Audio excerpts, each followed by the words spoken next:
Haut dans les montagnes de l'Atlas marocain, deux lacs brillent comme des joyaux. Ils s'appellent Isli et Tislit. Leurs noms sont à jamais liés à une histoire d'amour tragique. La légende d'Isli et Tislit est un récit d'amour impossible. Elle témoigne de la puissance de l'amour. Elle témoigne des conséquences déchirantes des traditions ancestrales. Cette histoire s'est transmise de génération en génération. On la raconte et on la répète autour des feux et sous le ciel étoilé du désert. L'histoire nous rappelle la force inébranlable de l'amour. Un amour qui transcende même la mort. Les lacs d'Isli et de Tislit se trouvent dans l'est du Haut-Atlas. Ces montagnes forment une barrière imposante. Des pics escarpés et des vallées profondes définissent le paysage. Les deux lacs sont nichés au milieu de ces sommets. Isli, le plus grand lac, a une forme inhabituelle. Il ressemble à une larme. On dit que ce lac en forme de larme représente les larmes de Tislit.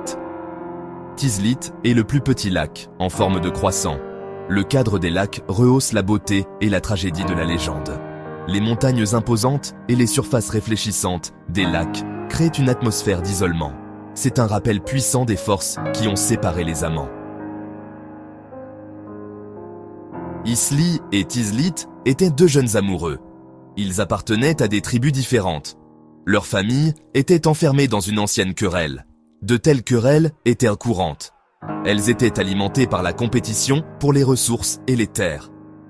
Malgré l'animosité entre leurs familles, Isli et Tislit se sont trouvés. Ils sont tombés profondément amoureux. Leur amour était interdit. Ils n'étaient qu'aux des pas autorisés à se rencontrer ouvertement. Ils volaient des moments secrets ensemble au bord des lacs. Leur amour grandissait à chaque regard volé, à chaque mot murmuré. Un jour, les familles ont découvert leur amour secret. Elles étaient furieuses. Elles ont interdit à Isli et Tislit de se revoir. Les amoureux étaient anéantis. Ils ne supportaient pas de vivre séparés. Ils ont grimpé jusqu'au point culminant surplombant les lacs. Le cœur lourd, ils ont fait le pacte d'être ensemble dans la vie ou dans la mort. Ils ont sauté dans les eaux glaciales en contrebas. Isli a plongé dans le plus grand lac. Il est devenu connu sous le nom d'Isli.